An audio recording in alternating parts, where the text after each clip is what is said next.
Começa mais um 16mm, estou aqui de volta sozinho finalmente para falar de Frozen 2, essa sequência desse clássico da Disney, e eu vou falar o que eu achei.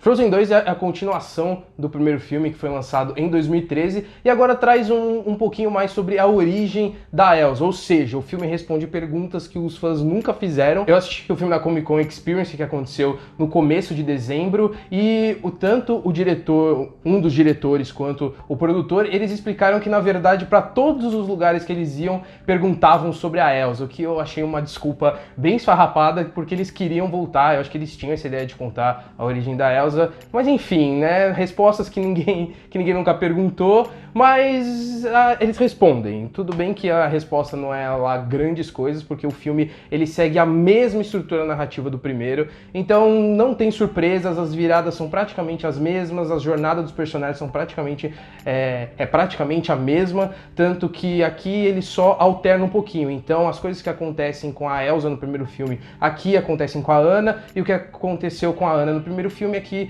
acontece com a Elsa, então nenhum segredo. E assim, a história que eles desenvolveram em cima é até que legal, porém absolutamente nada original, porque puxa o que Avatar fez, o que Pocahontas fez, né? Nada mais do que a história da humanidade, que é aquilo de uma civilização escondida acaba sendo atacada pelos seres humanos que querem meio que entender a natureza, a relação daqueles seres com a natureza, e a gente tem um romance meio Romeu e Julieta ali no meio que acaba justificando algumas coisas, mas nada tão extraordinário quanto o primeiro filme, que traz coisa nova, apesar de ser uma narrativa bem simples, uma jornada bem coesa dentro da sua estrutura. Ele traz algo diferente, que é a questão da princesa independente, que não precisa de um príncipe ao seu lado, e um relacionamento em família ali de duas irmãs. Tudo bem que Valente já tinha feito isso anteriormente com a Pixar, mas aqui eu acho que fortalece um pouco mais esse amor entre duas irmãs, algo que outras princesas não exploraram isso,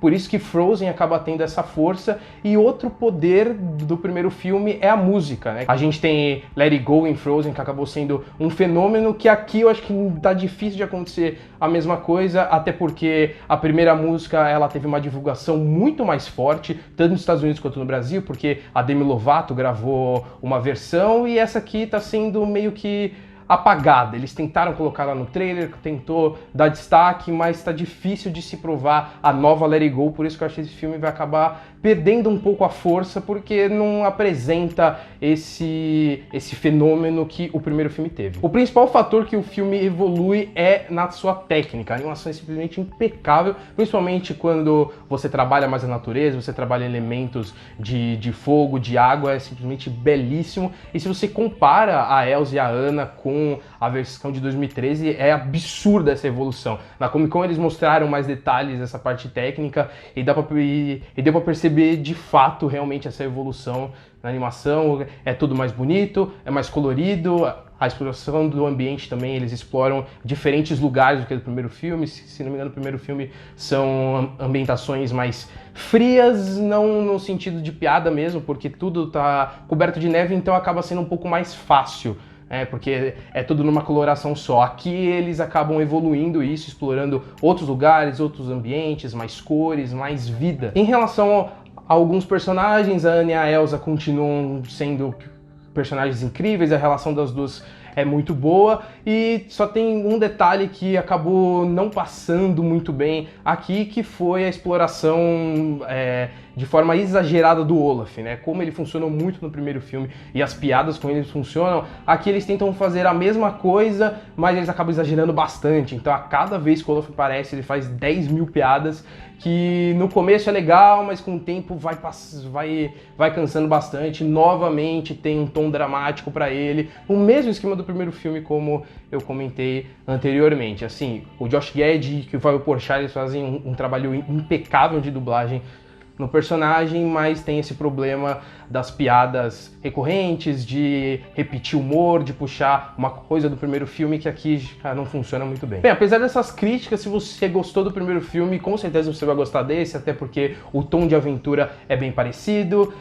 os personagens são muito carismáticos e as piadas elas são muito boas, apesar do que eu comentei agora há pouco, mas ainda é um filme divertido, tem o seu espírito Disney, e por isso eu vou dar uma nota 7,5 pra ele, porque segue, como eu disse, segue uma linha padrão, ele não é tão muito bom, mas também tá longe de ser ruim, então ele fica nessa média de 7,5, que eu acho que é a mesma nota que eu daria pro primeiro filme. Então é isso, não se esqueça de se inscrever no canal aqui embaixo, curtir esse vídeo e também assistir nossas outras críticas que estão aqui do lado. E não esquece também de passar aqui na primeira caixa de comentários que está fixada com todas as nossas outras redes sociais. Então segue a gente lá no Instagram, curte nossa página no Facebook, acompanhe o nosso podcast que tem episódio novo lá no ar. E é isso e corta!